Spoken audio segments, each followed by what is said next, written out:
Okay, recording this video on Sunday, the 29th of May 2022. Do hope you are doing well. So, on this long weekend, I thought I would talk about moving from TradeStation 9.5 to TradeStation 10.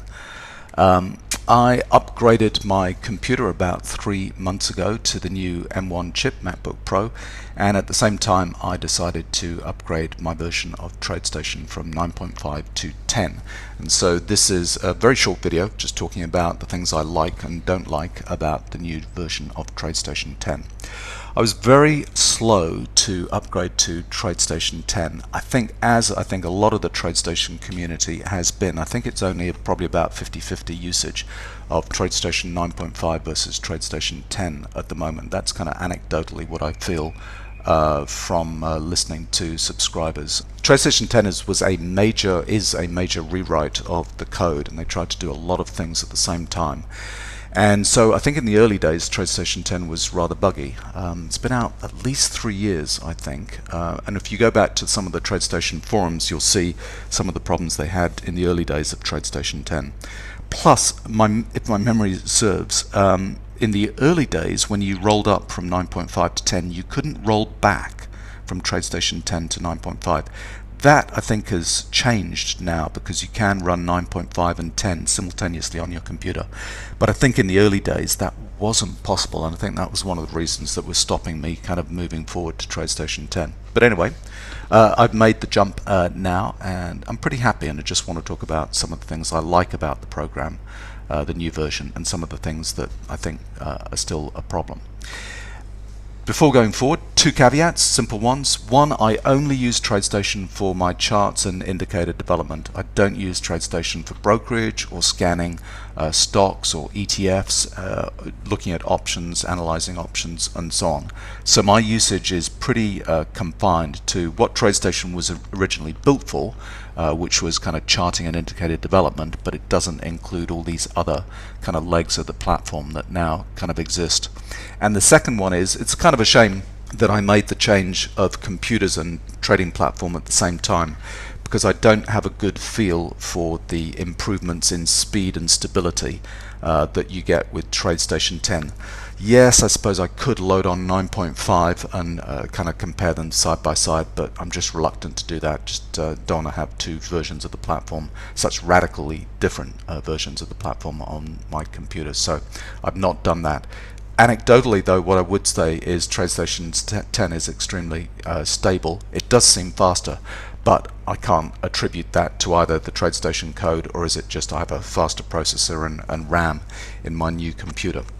So, having said that, let's get to 3 things I like about TradeStation 10. So the first one is TradeStation 10, we don't know what's gone on under the hood, but one of the reasons for rewriting the code is a fairly major rethink of the user interface with TradeStation, which was needed.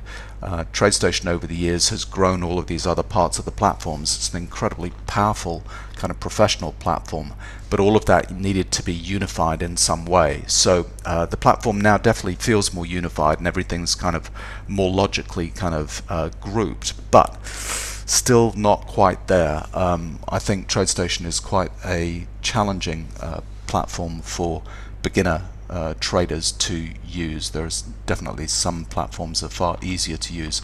The second thing is the ease of upgrade from 9.5 to 10. I was kind of surprised how easy that transition was. They've made everything super simple, transferring from one platform to the other, and it was just a matter of minutes. It surprised me how quickly I was able to move from one to the other.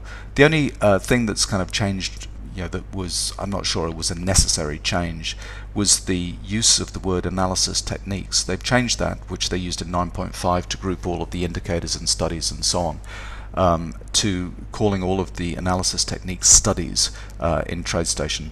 Okay, that's fine. I see why they did it. It makes the language in the platform a lot easier, but initially from a kind of an old hand using TradeStation 9.5, seeing studies everywhere and having to get used to that just takes a little bit of time. And then surprisingly, I like this new dark theme that they have. Initially I didn't, and I didn't know why. Everybody has dark versions of all of their apps, but I've grown to quite like it on TradeStation 10. You can change the themes on TradeStation just by going File, Themes, and you can select the classic or the light themes. This is what the dark theme kind of looks like. I quite like it now. It kind of bugged me, the coloring, and I was kind of trying to change everything initially, but it is pretty nice. You can select these other themes, the classic theme and the light theme. Not very much difference between classic and light, but the options are there, and you can change a lot of things in the settings. So there we go. That was 3 things I like about TradeStation 10. It was a necessary upgrade, and I'm glad they took the trouble to kind of rewrite the code almost from scratch, I think. And then the ease of upgrade to TradeStation 10 and the new dark theme is pretty sweet. So how about 4 things I dislike about TradeStation 10? And maybe I'm getting down in the weeds and a little bit nitpicky here. Some of these things might change in the next revisions of the platform, but let's put them out there. The first one is I use hotkeys a lot to get around TradeStation, and there are a lot of hotkeys that I think are important that are missing. So for example, if you want to edit the symbol that you're looking at, you have to use the menu structure to get to editing the symbol. You can't just use a hotkey for Control S for the symbol or Control D or something like that for data. You have to go through the menus, data, and then edit symbol, and you're not able to set a hotkey for that. That drives me nuts, and there's 2 or 3 other examples like that where I'd like to use hotkeys and it's impossible to kind of set those up. So hopefully they'll fix that. The other thing is that the menus are now grouped more logically, but by doing that, what they've done is they've made more levels and options under each of the menu choices. So if you're going to edit the now what are called studies or indicators, you kind of right click on the chart and then go to studies and then edit studies. Whereas I think previously in 9.5, just editing the indicator formatting the indicator was just there as an option when you right clicked. And I think that kind of strictly rule-based kind of approach to simplifying the use of the platform has made some of the usability of the platform a little bit harder. So there's more levels to get to options. So the next thing is that the text size of the menus is, I find, very small and seemingly can't be changed anywhere. I suppose there are some changes in parallels that I could do to change the screen resolution and so on, but the charts look great. It's just that the menus I think are a font size 2 or 3 smaller than they ought to be. And the last thing that I'll note here is something I really dislike. I have lost chart real estate with their addition of the apps trade position graph menu options, which I find unnecessary and infuriating. Let me just show you what I'm talking about here. And I'm talking about this group of menu items, apps, trade, and position graph.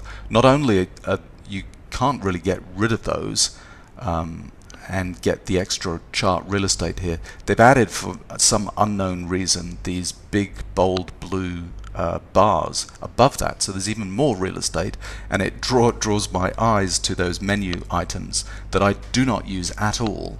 And I don't know why they couldn't incorporate those. They've made the file edit view window kind of options as slimmed down as possible, and why they couldn't just move these up to the next row is beyond me. So that is not good, and I'll just compare that with, this is what TradeStation 9.5. We used to have the header up here, the menu options, and then we were straight into charts kind of down below, and here's the the header up here, the menu options, and then we've got all of this. And I know it's a small thing, but when you're trying to fit, let's say, 24 charts into one screen, which I often do to get an overview of the market, that loss of real estate makes a difference and is unnecessary, I think, and I think a little bit ugly as well. Logically, I don't kind of agree with those menu items. So there we go. Down in the weeds, I know, but it's all to do with that user interface, and I think these things for me just bug me, and hopefully they will change. Maybe not this last one, because that's a pretty fundamental way that they've kind of organized the platform. And so yes, if I was using TradeStation as a broker, these would make a lot more sense to me. Yes, if I was using all of the apps in TradeStation, so chart scanners and options and so on, that would make a lot of sense to me. But because I'm just using it for charting and looking at indicators, all of these three options are totally superfluous to me and take up my chart real estate. So a little bit of a rant there, but overall, major software upgrades are good for fixing under the hood issues. We'll never know what was done under the hood that needed to be done, but I'm glad that TradeStation actually kind of went back to basics and kind of rewrote the platform almost from scratch. And whenever you do that, kind of fix these under the hood issues, you never know what might break. And I think in the early days a lot of things kind of broke, but those have all been fixed now, and so I would recommend upgrading to TradeStation 10. Enough time definitely has passed now. So if you're sitting on the fence, if you've got kind of some time on this long weekend, you might think about moving to TradeStation 10. This little PDF guide was actually very useful. You can go to that on TradeStation, just search in Google for TradeStation 10 Transition Guide, and that'll bring up that PDF. It's only about 5 or 6 pages, but it's very useful for just explaining the upgrade process and what things have changed. In terms of TradeStation versus NinjaTrader, I still massively prefer TradeStation over NinjaTrader. I know everybody, NinjaTrader users love NinjaTrader, TradeStation users love TradeStation.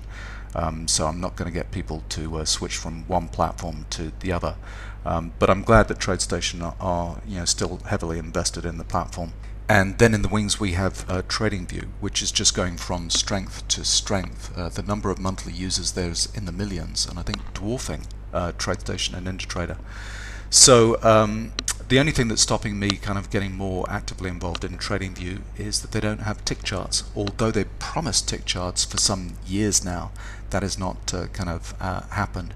And there are some problems with stability of writing code when you kind of reload the charts, that some of the indicators kind of will change over time. So I'm not sure if those kind of stability issues have been kind of tackled, but certainly when we looked at TradingView a little bit more deeply almost 12 months ago now, that was a problem.